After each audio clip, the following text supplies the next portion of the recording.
अस्सलाम वालेकुम। कैसे हैं जी आप लोग। मैंने अभी आपको जो लेक्चर अपलोड किया है पहले थोड़ी देर, उसमें मैंने आपको फ़ंक्शन के बारे में कंसेप्ट दिया है।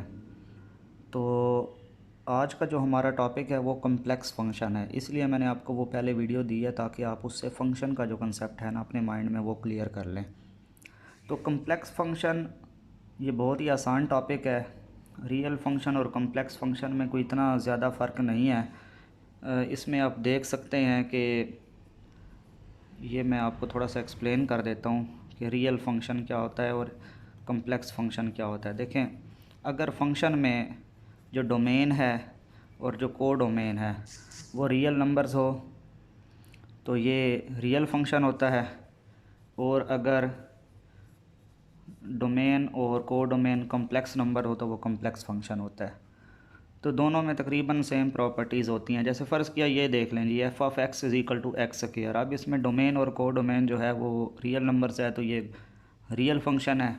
यहाँ पे अगर हम ये लिख दें f of z is equal to z square, इसमें डोमेन और को डोमेन जो है वो कम्प्लेक्स नंबर है तो ये कम्प्लेक्स फंक्शन हो गया। बाकी सारा कुछ वही है कि इसमें भी हमें इनपुट देना पड़ता है तो हमें आउटपुट में एक नंबर मिलता है, रियल नंबर मिलता है। यहाँ पे हमें इनपुट भी कम्प्लेक्स नंबर देना पड़ता है और आउटपुट भी हमें कम्प्लेक्स नंबर ही मिलता है। तो इसमें भी ये डोमेन है, ये इसकी को डोमेन है। तो सबसे सबसे पहले बेसिक क्वेश्चन जो होता है वो यही होता है कि फ़र्ज़ किया आपको ये एक कम्प्लेक्स फंक्शन गिवन है, 2z² प्लस जी कॉन्जुगेट। फ़र्ज़ किया जी ये कम्प्लेक्स फंक्शन आपके पास गिवन है। आपने इस कम्प्लेक्स फंक्शन की किसी एक कम्प्लेक्स नंबर के ऊपर वैल्यू फाइंड करनी है। फ़र्ज़ किया जी आप फाइंड करना चाहते हैं एफ़ ऑफ़ 2 अयोटा। तो एफ़ ऑफ़ 2 अयोटा का मतलब ये है कि 2 इंटू 2 अयोटा यहाँ पे स्क्वायर आ जाएगा और 2 अयोटा यहाँ पे कॉन्जुगेट आ जाएगा। जहाँ जहाँ पे जी है वहाँ वहाँ पे जी की वैल्यू पुट करनी है। तो ये 2 यहाँ पे 4 अयोटा स्क्वायर, यहाँ पे इसका जो कंजुगेट होगा वो -2 अयोटा हो जाएगा। तो ये 4 2 ज़ार 8 अयोटा स्क्वायर -1 हो जाता है, तो ये -2 अयोटा। तो आंसर में भी आपका एक स्टैंडर्ड कम्प्लेक्स नंबर ही आना चाहिए, इस बात का आपने ख्याल रखना है। तो ये देखें स्टैंडर्ड कम्प्लेक्स नंबर आया। फ़र्ज़ किया जी एफ़ ऑफ़ 1 प्लस अयोटा आप फाइंड करना चाहते हैं। तो इसमें क्या होगा, 2z² में 1 प्लस अयोटा का स्क्वायर, जी कॉन्जुगेट जो है वो 1 प्लस अयोटा और इसका कॉन्जुगेट। यहाँ पे सिर्फ वैल्यू अभी पुट की है, अभी सॉल्व नहीं किया, अब सॉल्व करने लगे हैं। 1 plus iota square plus 2 iota, और यहाँ पे इसका कॉन्जुगेट अप्लाई करेंगे तो माइनस अयोटा। तो ये 2 अयोटा स्क्वायर -1 ये कैंसिल हो जाएगा तो 2 अयोटा रह जाएगा। यहाँ पे 4 अयोटा प्लस 1 माइनस अयोटा, तो ये हो जाएगा 1 प्लस 3 अयोटा। तो ये किसी भी कम्प्लेक्स फंक्शन की किसी भी कम्प्लेक्स नंबर के ऊपर वैल्यू ऐसे कैलकुलेट करते हैं। इसके बाद एक डेफिनेशन है कम्प्लेक्स एक्सपोनेंशियल फंक्शन की। जैसे कम्प्लेक्स रियल एक्सपोनेंशियल फंक्शन होता है ना, इसी तरह एक कम्प्लेक्स एक्सपोनेंशियल फंक्शन भी होता है। तो कम्प्लेक्स एक्सपोनेंशियल फंक्शन क्या डेफिनेशन है जी इसकी, ऐसे the function e power z defined by e power z, यहाँ पे जी की जगह पे अगर आप x plus iota y put करें तो आप इसको अलग अलग कर सकते हैं, ई की पावर एक्स, ई की पावर अयोटा वाई। और ये आपको पता है आइलर फार्मूले के थ्रू जो है ये ओपन हो सकता है। इसको हम लिख सकते हैं cos y plus iota sine y. तो ये हो जाएगा ई की power x cos y plus iota e की पावर एक्स साइन वाई। तो ये भी एक फंक्शन है, इसको हम जो है कम्प्लेक्स एक्सपोनेंशियल फंक्शन कहते हैं। इस कॉल्ड कम्प्लेक्स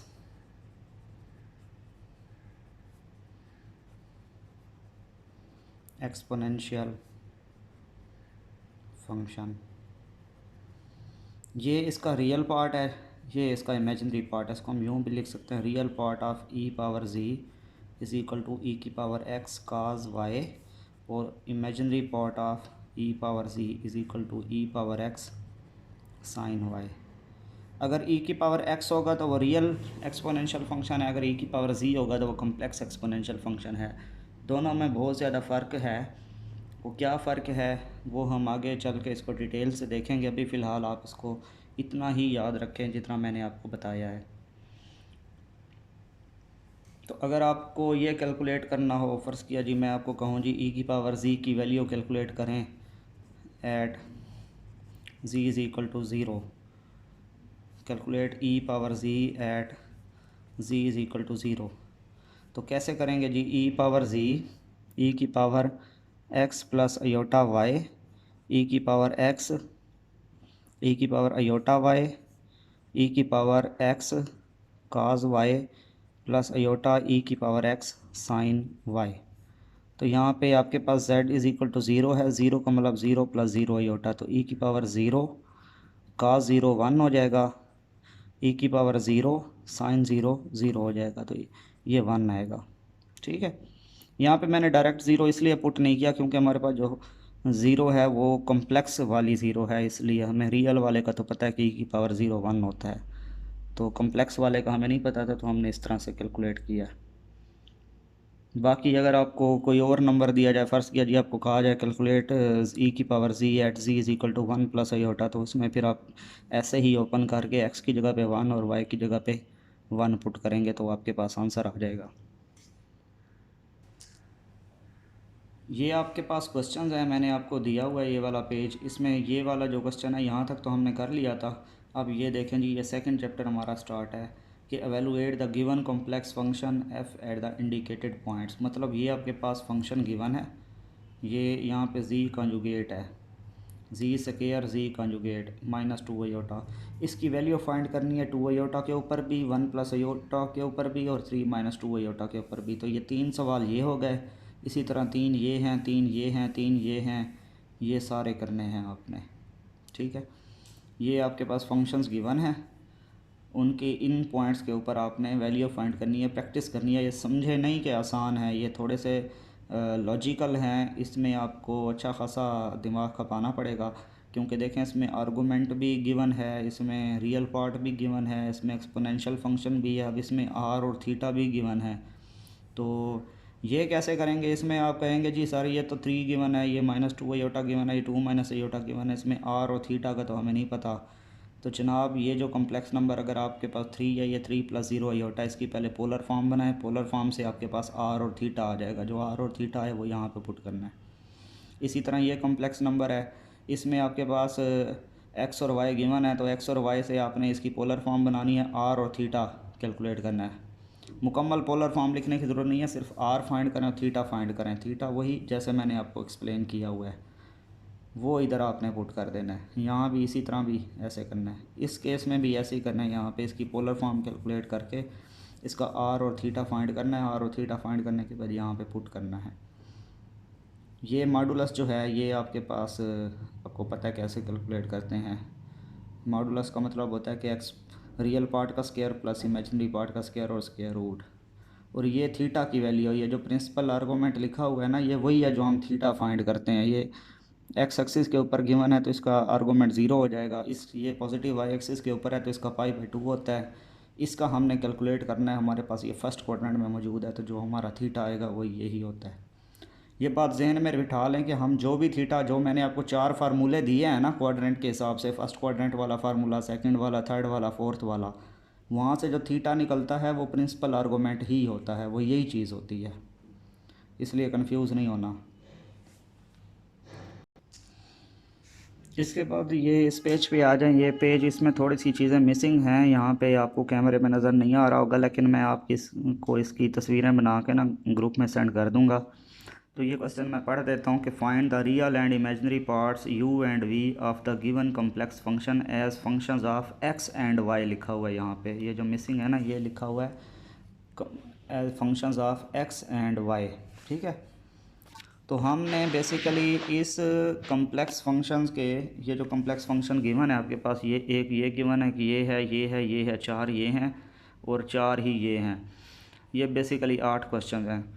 इनके हमने ये करना है कि इस कम्प्लेक्स फंक्शन के real and imaginary parts find करने हैं। देखें ना ये कम्प्लेक्स फंक्शन है, जब इसमें कम्प्लेक्स नंबर पुट करेंगे तो आंसर में भी कम्प्लेक्स नंबर ही आएगा ना, तो उसका भी कोई ना कोई रियल पार्ट होगा, कोई ना कोई इमेजिनरी पार्ट होगा।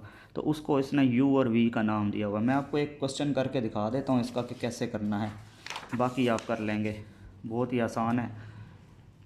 फ़र्ज़ किया जी मैं आपके पास जो क्वेश्चन करता हूँ वो ये करता हूँ, ये वाला कर देता हूँ। ये कॉन्जुगेट है यहाँ पे। एफ ऑफ ज़ी आपके पास गिवन है -3z + 2z conjugate minus aorta. आपने ये करना है put z is equal to x plus iota y. X और वाई के हिसाब से फंक्शन बनाना है ना, तो f of x plus iota y is equal to -3x plus iota y plus 2x plus iota y conjugate minus aorta.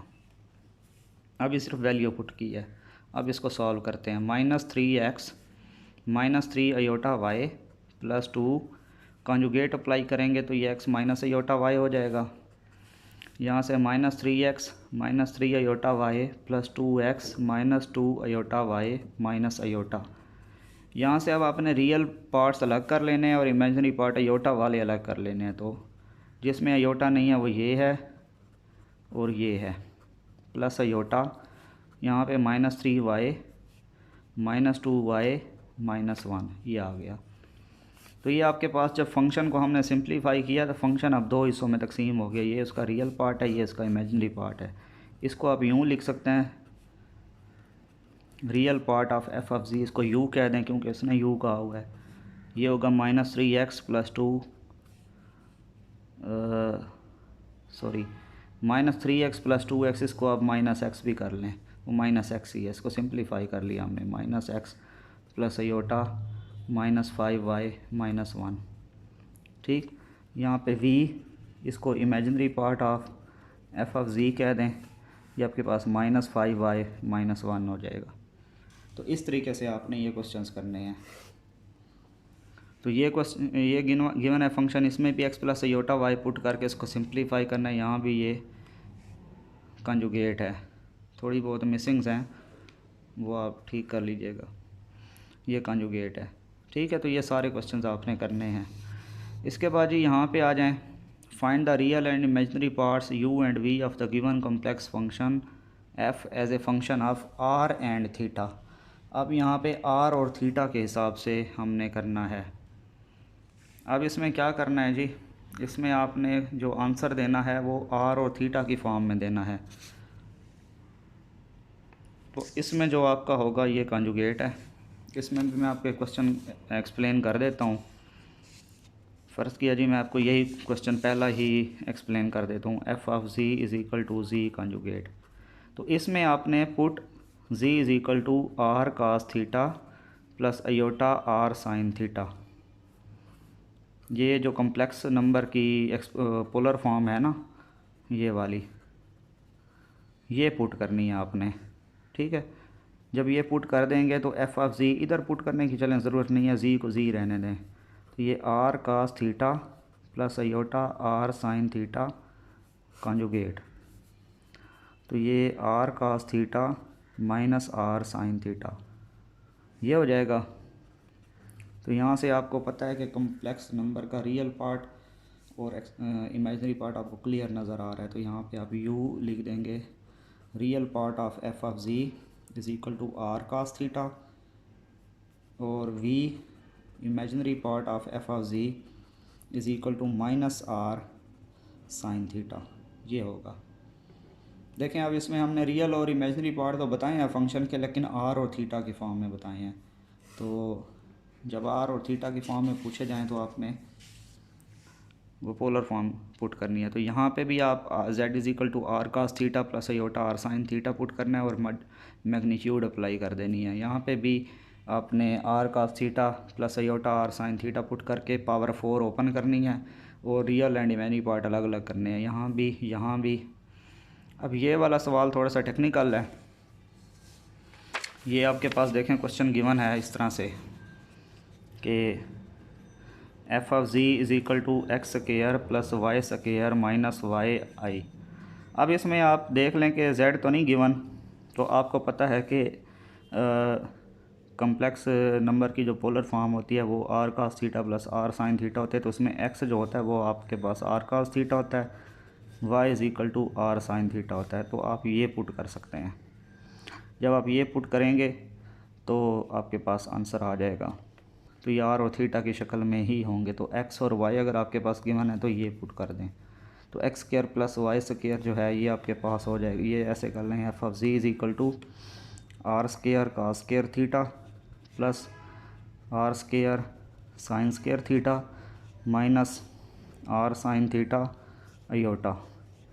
तो यहाँ से आर स्क्वायर कॉमन लेके cos square theta plus sine square theta 1 हो जाएगा। तो r square minus iota r sine theta ये हो जाएगा। तो इसका रियल पार्ट u वो आपके पास आर स्क्वायर हो जाएगा, v इमेजिनरी पार्ट वो हो जाएगा माइनस आर साइन थीटा। ये आपको समझ आ गई। इसके बाद जी यहाँ पे नेक्स्ट आ जाएं जी। ये क्वेश्चन गिवन है कि find the natural domain of the given complex function. तो ये कॉम्प्लेक्स फंक्शन गिवन है 1 2 3 4, इनकी डोमेन फाइंड करनी है। अब ये देखें जी, ये तो सिंपल लीनियर फंक्शन है, इसमें तो आप जो भी कॉम्प्लेक्स नंबर पुट करेंगे वो आपको आंसर मिलेगा। तो इसकी जो डोमेन होगी वो तमाम कॉम्प्लेक्स नंबर होगी। इसकी आप डोमेन लिखेंगे ऑल कॉम्प्लेक्स नंबर्स, ठीक है। जो ये फंक्शन है ये वाला, इसमें आप देखें ये बटा में है, बटा में है तो बटा वाले फंक्शन का आपको पता है कि नीचे ज़ीरो नहीं होना चाहिए। तो इसकी डोमेन फाइंड कैसे करेंगे? इसकी डोमेन फाइंड करने के लिए हम ये करेंगे कि ये नीचे वाला ज़ीरो नहीं होना चाहिए। हम देखते हैं कि ये ज़ीरो कहाँ कहाँ पे होता है। हम पुट करेंगे z³ plus 4z square plus z is equal to zero. यहाँ से z कॉमन ले लें तो z square plus 4z plus 1 is equal to zero. तो यहाँ से z is equal to zero, z square plus 4z plus 1 is equal to zero. ये हो जाएगा। इसको आप सॉल्व करेंगे। इसकी फैक्टराइजेशन हो सकती है तो वैसे कर लें, अगर फैक्टराइजेशन नहीं हो सकती तो फार्मूले से कर लें। -4 plus minus b square 16 minus 4ac -4 हो जाएगा ओवर 2। तो ये हो जाएगा -4 बी स्क्वायर -4ac, ठीक। प्लस माइनस ये हो जाएगा 12 ओवर 2। तो ये हो जाएगा -4 plus minus 2 square root 3 over 2। तो ये हो जाएगा -2 प्लस माइनस स्क्वायर रूट 3। आप इसको मज़ीद चेक कीजिएगा, हो सकता है ये गलत हो सकता है ना हो। तो इसकी जो डोमेन होगी, डोमेन ऑफ एफ ऑफ जी, वो ये होगी कि c -0 और -2 प्लस माइनस स्क्वायर रूट 3। यानी कि ये दो नंबर ये और एक ये निकाल के बाकी जो कॉम्प्लेक्स नंबर होंगे वो सारे डोमेन होंगे। सिर्फ इन 3 पॉइंट्स के ऊपर प्रॉब्लम है, क्योंकि देखें ना z की पावर है 3, तो इसके 3 वैल्यूज़ आएंगी। जितनी पावर होती है उतनी वैल्यूज़ आती है। तो 3 कीमतें, 3 वैल्यूज़ जो हैं, एक 0 -2 plus square root 3 -2 minus square root 3। इन 3 नंबर्स के अलावा बाकी सारा कुछ पुट कर सकते हैं। ये 3 नंबर नहीं पुट कर सकते हैं। ये 3 नंबर इसलिए पुट नहीं कर सकते, जब इधर पुट करेंगे तो नीचे 0 आ जाएगा और 0 नीचे आएगा तो अनडिफाइंड हो जाएगा, ठीक है। इसी तरह आपने ये भी करनी है, ये भी करनी है। इसको पुट देखना है कि कहाँ पे ये 0 होता है, इसको भी देखना है। ये थोड़े से टेक्निकल हैं, सोचने वाले हैं, आप थोड़ी सी इस पर मेहनत करनी है, ये आपको समझ आ जाएंगे। इस फंक्शन की डोमेन कैसे लिखेंगे? इसके सिंपल आप डोमेन ऐसा लिखेंगे, डोमेन, ये पहले फंक्शन की मैं लिख रहा हूँ, set of all complex number c, यानी सारे पुट कर सकते हैं। अच्छा, ये आप क्वेश्चन है जी, give an example of a complex function whose natural domain consist of all complex numbers except 0 1 plus iota and 1 minus iota. यानी कि एक ऐसा कॉम्प्लेक्स फंक्शन हमें बना के दें जो बाकी सारे कॉम्प्लेक्स नंबर के ऊपर डिफ़ाइन हो, सिर्फ इन 3 के ऊपर डिफ़ाइन ना हो। तो बहुत ही आसान है जी। इसको आप सिंपल ऐसे कर सकते हैं, बटे में ही बनेगा। बटे में इसलिए बनेगा क्योंकि ये नीचे वाले 3 पॉइंट, ये 3 पॉइंट निकालने हैं। तो ये 3 पॉइंट कैसे निकालने हैं? फ़र्ज़ किया जी आप z लिख दें या z प्लस 1 लिख दें, कोई लिख दें। 0 निकालना है तो यहाँ पे z माइनस 0 कर दें। 1 प्लस आयोटा निकालना है तो z माइनस 1 प्लस आयोटा निकाल दें, ऐसे लिख दें। और 1 माइनस अयोटा निकालना है, तो z माइनस 1 माइनस अयोटा ऐसे कर दें और इसको आप सिंप्लीफाई कर लें तो आपके पास फंक्शन तैयार हो जाएगा। बहुत सारे बन सकते हैं, या z+2 भी लिख सकते हैं, z+3 भी लिख सकते हैं, ठीक है। कोई ऐसा नहीं लिखना जिसके साथ ये कैंसिल हो जाए, ऐसा नहीं लिखना। मैं यहाँ पे z इसलिए नहीं लिखा क्योंकि नीचे z है, तो z के साथ z कैंसिल हो जाता तो फिर फ़ायदा कोई नहीं होना था, 2 पॉइंट्स निकल जाने थे, तीसरा नहीं आना था। हमने क्योंकि तीनों पॉइंट शो करने हैं कि ये निकल रहे होने चाहिए, तो इसलिए मैंने यहाँ पे मुख्तलिफ रखा है। तो z minus 1 minus iota, z minus 1 plus aorta, ये आपके पास फंक्शन है ऐसा, ठीक है जी। ये वाला क्वेश्चन जो है इसको सोचने की कोशिश करनी है आपने। ये इसके 3 पार्ट्स हैं कि अगर z equal to x plus iota y हो तो शो करें कि इसकी जो मैग्नीट्यूड होगी वो ये होगी। ये तो बहुत आसान है, इसके अंदर z की जगह पे x plus iota y put कर दें, उसको ब्रेक कर दें, एक कम्प्लेक्स नंबर बनेगा, उसकी मैग्नीट्यूड ले लें तो वो ये आएगी। दूसरा पार्ट यह है कि क्या कोई कम्प्लेक्स नंबर ऐसा है जिसको e की पावर z में पुट करने से ज़ीरो आए, तो ये सोचना है। एक्सपोनेंशियल इसमें सॉरी मेरे ख्याल में जो रियल एक्सपोनेंशियल फंक्शन होता है e की पावर x, ये तो कभी ज़ीरो नहीं होता है, is not equal to zero for all x belongs to r। किसी भी रियल नंबर के लिए ये ज़ीरो नहीं होता, कभी भी इसका आंसर ज़ीरो नहीं आता। तो अब आपने e की पावर z कम्प्लेक्स नंबर के लिए देखना है कि क्या ये किसी भी कम्प्लेक्स नंबर के लिए ज़ीरो है या नहीं है। For some z belongs to, सोचना है कि क्या ये भी रियल एक्सपोनेंशियल फंक्शन की तरह ऑलवेज नॉन ज़ीरो होता है या ये भी ज़ीरो हो सकता है, तो ये सोचना है आपने। और तीसरा पार्ट ये है कि शो करें कि ये पीरियोडिक है with pure imaginary period 2 pi iota. इसके लिए सबसे पहले आप इंटरनेट पे जाएं, वहाँ पे पीरियोडिक फंक्शन की डेफिनेशन देखें कि पीरियोडिक फंक्शन होता क्या है, और फिर आप उस पर लिखें कि show that complex exponential function is periodic, उसका प्रूफ देखें, उसका प्रूफ यहाँ पे करने की कोशिश करें। ये आपके लिए भी होमवर्क है, ये आपने ख़ुद इसको करना है।